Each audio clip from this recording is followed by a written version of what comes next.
Hello, stock traders and investors. Today was a little bit of a rougher day, just with some things that happened in the economy. Today snapped my streak of 8 days in a row of a gain. Today I had a loss of 2.08%, which is really pretty good considering some of the stocks that I had and some of the things that happened. If you had all of the top 7 picks and the extras that I talk about, you should be right around month to date, a 10.3% gain so far this month. And so far year to date, I am up 274.89%. That is way above my 200% goal that I set for myself at the beginning of the year. I feel really good about that. Year to date, I feel like I'm doing really well. Just today had some setbacks, that's for sure. So today I had one intraday trade, and this one had a good setup as far as news happening. It happened at the right time, and so I was thinking very good. I had a lot of these in a row that were very good, but today did not turn out so great. I had PLX is the one that I picked, and I had a 23% loss in it today, so that was a little bit tough. I had only used a small amount because I was trying to go in layers, and after I put in that first amount, then the stock kind of turned against me, and so it didn't do well. And so I didn't put any more. It got to a point where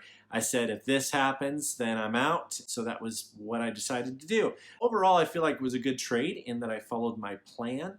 And that's what you have to have. Every time you're going to do an intraday trade, you have to have a plan. If the stock turns against you, you have to have an exit point. That's what I did right. Having Webull as a broker is a way that I am able to take advantage of a lot of early morning surges. Didn't work out for me this time, but most of the time it does. And with Webull, one thing I love about it is you can trade as early as 3 in the morning Central Time and as late as 7 p.m. Central Time. And so if you are looking to have that type of flexibility, you have a broker where the market is open better hours than anybody else, and you can get out before things happen. And that's a real advantage, that's for sure. If you're looking for a broker like that, please check out the description down below. You get one free stock when you sign up. You get another free stock when you deposit money, so that's very good. I have a couple sales to report. I sold a couple of those stocks, and one was ACI. So this one had not really reacted to the insider activity that it had.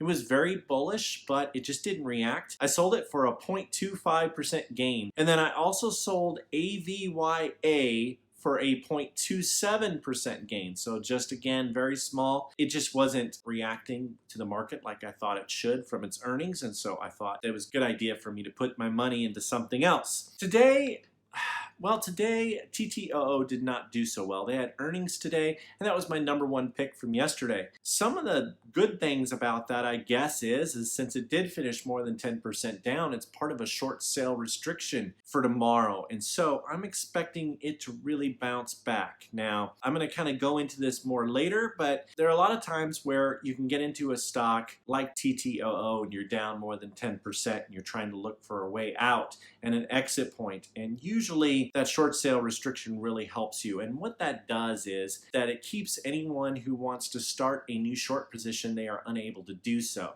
So a lot of times it can create a short squeeze in a stock, especially one like TTOO. And so I'm really hoping for that tomorrow. And if so, I'm definitely going to take advantage of it. But anyway, with any kind of stock, you might really freak out. It's so easy to watch Stocktwits and watch the feed and someone put up some fake news or some fake information, and then you make a decision to sell or buy a stock based on fake news. And so I just would really recommend, and this is just me, but I don't watch Stocktwits during the day. I just can't stand it. It can make me make a poor decision. And so I feel like so many investors have gotten the habit of going on to Stocktwits and catching a bear or someone who's got a short position on a stock, and they create some fake news on there, and then they react to the fake news. And so I just would really encourage you not to do that. I think it's a really good thing. We definitely saw a lot of that with TTOO. Well, let's get to the top 7 list because we've got a lot of things to cover. Definitely a lot of good stuff, and I think that tomorrow is going to be a really great day. Definitely a rebound day. So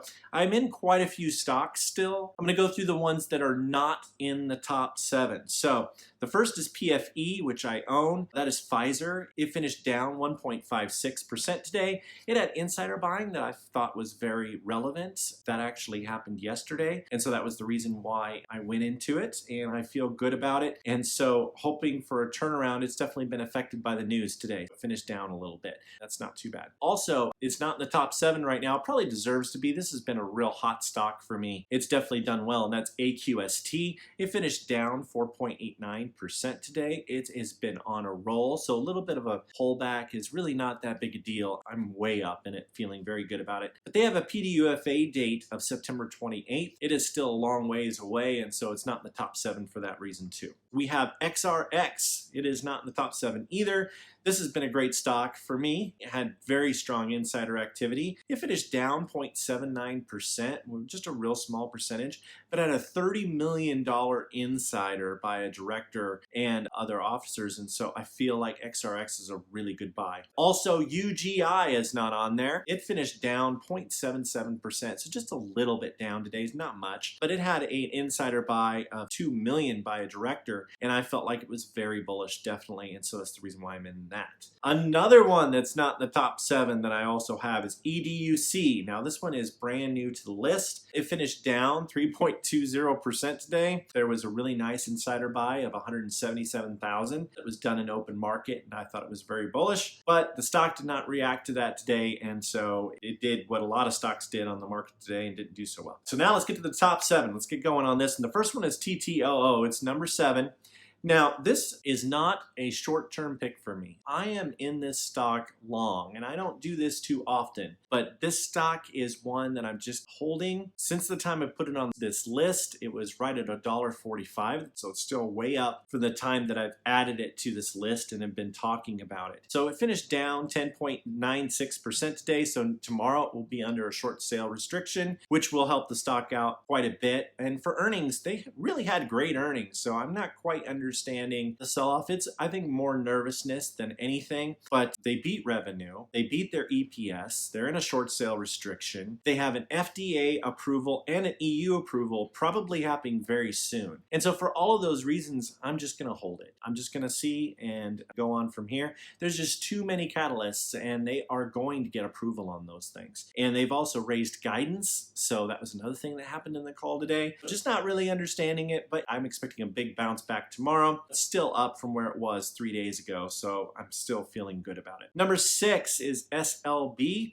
SLB finished up 0.40%, so just a real small gain. The reason why I like it is because there was a $291,000 insider buy by the director. I found very bullish in the way that it appeared. It was done in open market. Number 5 is BA, so Boeing, and it finished up 0.40% today, just a little bit up, but director buy of $200,000, and also there's some government contracts and some other things going on with them, and as the world wakes up and starts doing more and more, I'm expecting Boeing just to bounce right back. It should not be under $200 a share. It's definitely a good stock. Number 4 is GPRE. This has been a fantastic stock since added to the list. It finished up 4% today, and a director and a CEO have been buying up shares. It's been happening quite a bit, and so I'm expecting this one to continue to climb. It's really, really good. I think so far I'm up in it around 25%, so I'm feeling very good about that. Hopefully you are up in it also. Number 3, LPCN. So LPCN is back.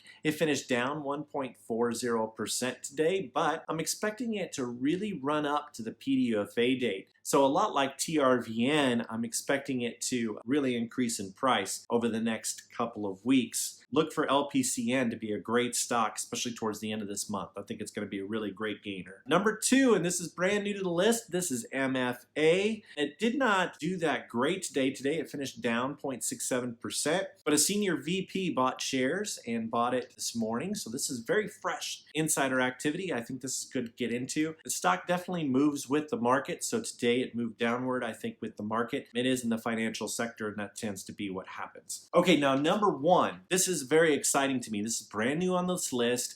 Expect it to be here for quite a while, because if it does what I think it's going to do, we may have this stock for, might be 6 months. Let me kind of explain what I mean by that. So that stock is SAFE, S-A-F-E. Brand new to the list. Today it finished up 1.99%, which is about its average. And iStar has just started buying shares. Now, let me just kind of talk to you about what happened last year. Last year, I loved SAFE. And the reason why is because right at the beginning of August in 2019, iStar started buying shares, and they bought shares every single day, every single business day for 6 months. And I just bought it, and typically when I see new insider activity on something with my insider swing play, I reset it back to 0. And I just had this stock for a really long time, made a lot of money on it. And what do you know? Exactly a year later, iStar started buying shares again. So this was the first purchase that had happened. This actually happened yesterday, and I called it out in the Patreon group right away. And if you're not part of that group and you want immediate updates, there's a lot of great information, a lot of really smart investors, a lot of great traders on there. And you could definitely learn a lot by being part of it. I highly recommend it. Check it out in the description down below. It's a lot of really great people trying to help one another. Anyway, iStar, it started last year and it went all the way until February of 2020. And I just held it. It was just such a great stock. And literally almost every day it finished 2% up. And 2% up on 2% on 2% on 2% for 6 months. I mean, that was almost the normal thing. And so I love this stock, and I'm so excited to see that type of insider purchase again. I love this stock, and I'm really expecting that to continue. I think that's going to be a really great thing. I do a lot of work for this list, so if you could do me a huge favor and please hit that most amazing and wonderful like button, and also if you would do the honor of sharing this video with your friends, I would so appreciate it. I really enjoy talking with a lot of you each and every day. If you're seeing me for the first time, please subscribe and turn on those bell notifications so that you get notified whenever I have a new video coming out. Let's hope for a greater day tomorrow. I think the rest of the week is looking good. So far this week, hey, if you take the 2 days together, I mean, it's good to be up. So I'm expecting it to continue. I'm expecting the market to continue to turn around. Let's have a great day tomorrow, and Raythoven out.